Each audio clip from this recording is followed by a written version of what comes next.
그래서 십자군 원정이 완료된 직후에, 그러니까 교황청의 문제가 표면적으로 떠오르게 된 후에, 그때까지는 교황청의 기독교 제국에 많은 문제가 있었지만 그 문제들이 표면으로 떠오르지는 않았죠. 근데 이제는 문제들이 표면으로 떠오르게 된 겁니다. 십자군 원정을 통해서. 이렇게 해서 문제들이 떠오르니까 바로 원시 종교개혁이 터졌습니다. 1200년대 말에 십자군 원정이 끝나고 1300년대 초에 원시 종교개혁이 터져서 이게 200년간 지속되다가 1500년대 초에 종교개혁으로 분출이 되었습니다. 그러니까 원시 종교개혁과 종교개혁을 전혀 다른 운동으로 볼 수가 없어요. 원시 종교개혁과 종교개혁은 하나의 일관된 흐름입니다. 원시 종교개혁이 흘러가다가 종교개혁으로 터져나온 거예요. 사실 원시 종교개혁의 여러 가지 그 특성들을 살펴봐도 마찬가지 결론에 이르게 되는데요. 예를 들어서 신학적인 측면을 보자면 마틴 루터가 얀 후스라고 하는 원시 종교개혁가를 계승했고, 신학적으로요.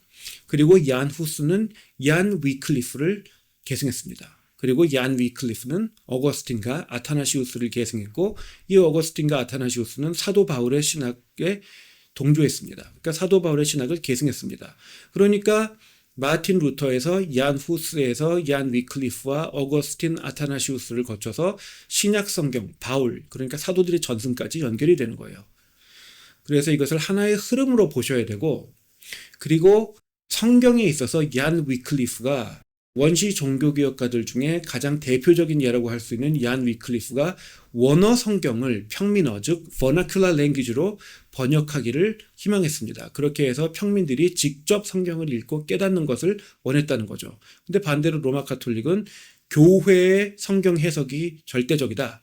그리고 교회의 성경 해석은 최종적으로 교황청이 말하는 바다. 이렇게 가르치죠. 거기서 충돌을 하는 거예요. 그래서 역시 목적은 무엇이었느냐? 초대교회, 즉 사도들의 전승으로 회귀하는 것이 원시 종교개혁의 목적이었습니다. 그런데 교황권의 반응은 방금 말씀드린 그러한 충돌하는 부분에 있어서 굉장히 격했습니다. 그러니까 교황권은 원시 종교개혁에 대응을 해서 했던 주장이 이 교황권을 두둔하는 목적에서 사용되었던 라틴어 편집본, 다시 말씀드리지만 번역본이라 하지 않겠습니다.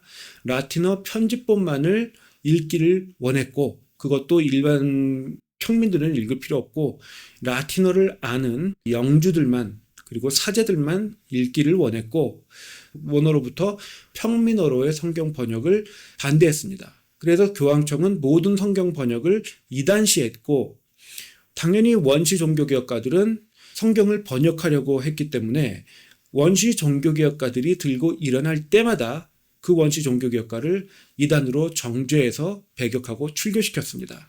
그러면 각 지역의 영주들 중에 교황청에 동조하고자 하는 영주들이 그 당시엔 대부분이었죠. 이 종교개혁가들을 잡아서 고문하다 살해했습니다.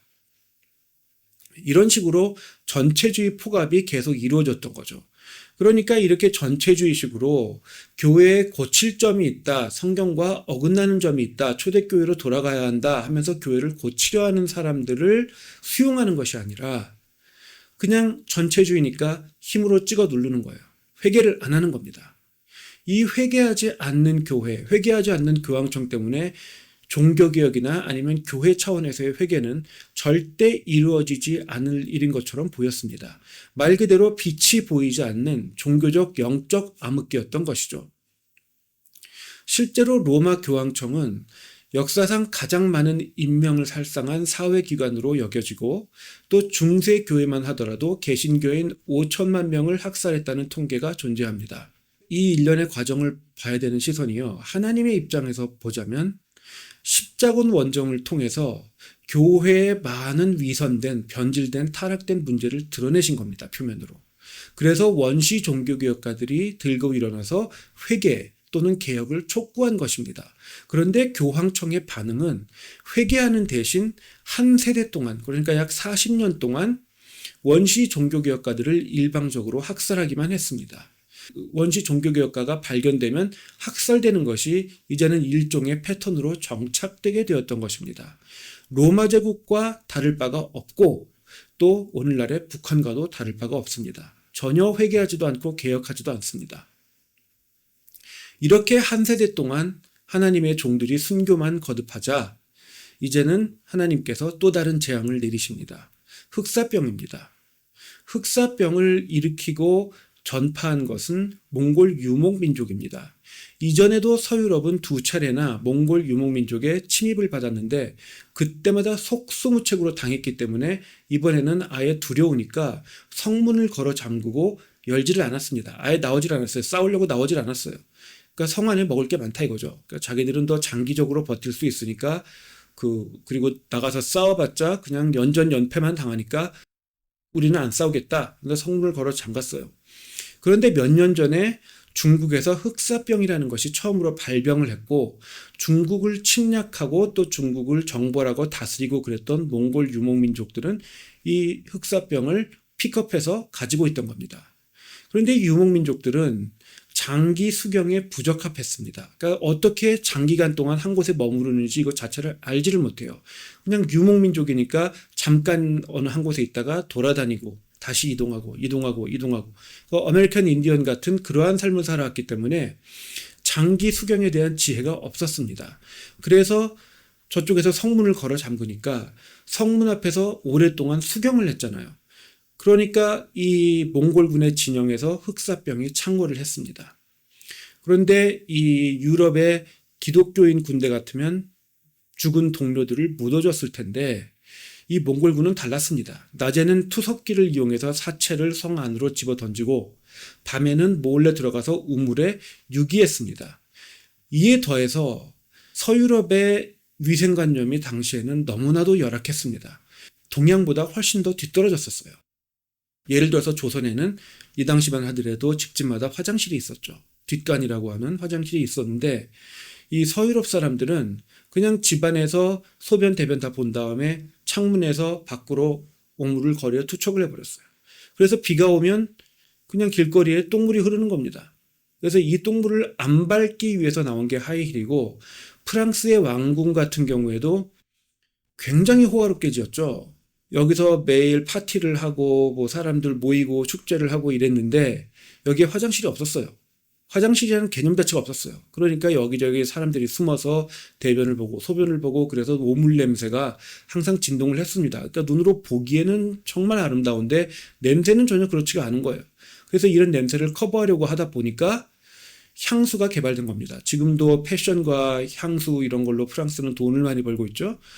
그래서 어쨌든 이렇게 열악한 위생관념 때문에 흑사병이 확산되는 게 막히질 않았어요, 도저히. 그래서 유럽 인구의 3분의 1이 이 흑사병에 희생됩니다. 그런데도 교황청은 하나님께서 내리시는 징벌, 즉 회개의 사유로 이 흑사병을 보지 않고 십자군 원정으로 인해 떨어진 그리고 종교개혁가들을 죽여서 떨어진 권위와 신뢰도 회복의 기회로 삼으려 했습니다. 그래서 교황청은 사제들에게 교회로 병자들을 모아서 기도해줘라. 그리고 병자들이 너무 아파서 교회로 올 수 없으면 찾아가서 기도해줘라. 이렇게 명령을 했습니다. 당연히 이 과정에서 사제들이 몰살당했겠죠. 그것도 신앙이 특히 좋고 많은 훈련을 받은 좋은 사제들이 몰살을 당했습니다. 그러니까 미사와 성례의 공백기가 생겼고 이 공백을 메꾸기 위해서 훈련이 부족한 라틴어도 하지 못하는 그러한 사제들을 밀어 넣었습니다. 그 자리에. 그러니까 종교적 서비스의 질이 확 떨어지면서 또 종교적 권위가 땅바닥에 떨어졌습니다. 거의 완전히 실추한 거죠.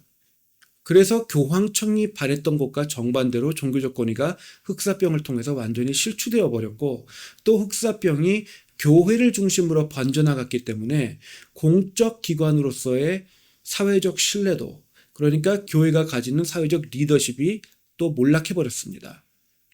그에 더해서 마치 그것도 부족했던 것처럼 십자군 원정을 통해서 그리고 흑사병을 통해서 서유럽의 정치, 경제, 군사, 위생, 문화 이런 것들이 전반적으로 불안정해지니까 아무나 힘이 있으면 권력자가 되려 했습니다.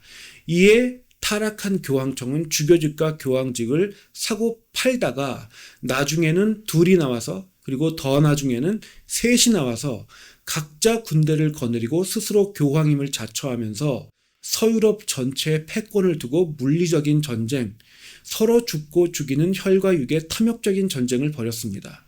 이럼에도 역사적 증거가 이렇게 여실한데도 교황 무오론을 오늘까지 강화하고 있다는 것이 정말 황당한 거죠.